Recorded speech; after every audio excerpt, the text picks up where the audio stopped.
ठीक है, एक क्वेश्चन इसमें दिया है कि साइन थीटा बराबर a बटा बी, तो सेक थीटा माइनस का थीटा का मान होगा। ऑप्शन 4 ऑप्शन जो कि दिया है। इसको हल करने का हमारे पास दो तरीका है, लेकिन उनमें से जो कक्षा 9 यूपी बोर्ड के जो कक्षा 9 और 10 वालों को जो समझ में आए, जो उनके चैप्टर में उस हिसाब से हम बताते हैं। ठीक है ना।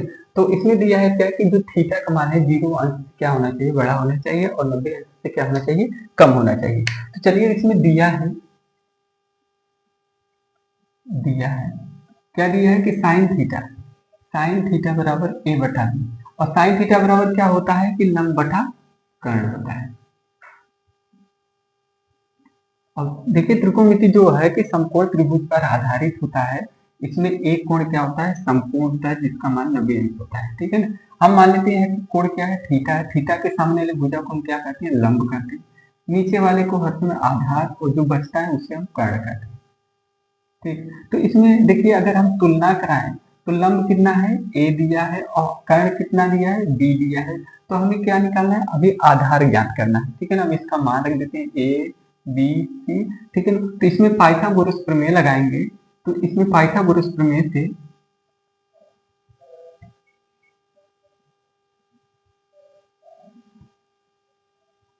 पाइथागोरस प्रमेय क्या कहता है कि किसी समकोण त्रिभुज के कर्ण पर बना वर्ग शेष दो भुजाओं से बने वर्गों के योग के बराबर होता है। तो इसके कहने का मतलब क्या होगा कि कर्ण का वर्ग बराबर होता है लंब का वर्ग और धन आधार का वर्ग।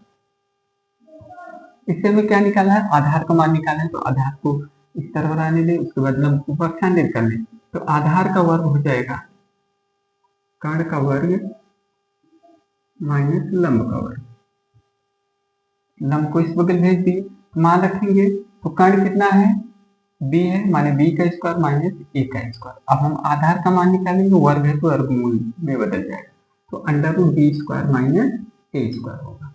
तो कितना आ गया, under root b square minus a square. अब हमें मान किसका निकालना है, सेक थीटा और कास थीटा का। ठीक है ना। तो सेक थीटा और कास थीटा का मान कैसे निकालेंगे, क्योंकि सेक थीटा और कास, जो सेक थीटा होता है कास का उल्टा होता है। अतः हम लिख सकते हैं, अतः सेक थीटा बराबर क्या होता है, क्योंकि कास थीटा बराबर क्या होता है कि आधार बटा कर्ण होता है। तो सेक थीटा बराबर होगा कर्ण बटा आधार। तो कर्ण कितना हो जाएगा b, आधार कितना आया है b square minus a square under root में। और उसका कास का मान कितना हो जाएगा, कास थीटा बराबर हो जाएगा, इसी को उल्टा कर दें, under root b square minus a square बटा b। अब हमें मान किसका निकालना है, मान हमें पूछ रहा है कि sec theta minus cos theta. अतः लिख सकते हैं कि sec theta minus cos theta बराबर होगा, सेक का मान b बटा under root b square minus a square, और कास का मान minus b square minus a square बटा b अंडर रूट। अब इसको हल करेंगे, फिर ये गुणा करेंगे, इसका गुणा इसमें, इसका गुणा इसमें, b का गुणा b में करेंगे तो b स्क्वायर। अब इसको इसका गुणा करेंगे तो कर्ण हट जाएगा, लेकिन माइनस से माइनस से भी गुणा करना पड़ेगा। तो वहाँ यहाँ होगा बी स्क्वायर, और माइनस गुणा माइनस में प्लस a स्क्वायर हो जाएगा। और नीचे क्या बचेगा, b under root b square minus a square. इसमें बी स्क्वायर से बी स्क्वायर कैंसिल, बचेगा क्या, a स्क्वायर। उसके बाद नीचे बचेगा b under root b square minus a square. ठीक है। तो ऑप्शन नंबर हमारा कौन सा है, बी वाला क्या है, सही है। और इसको एक तरीका और है, फार्मूला द्वारा हम इसको हल कर सकते हैं, जो कि एकदम आसान होगा। उसे हम क्लास जब लेंगे तो बताएंगे।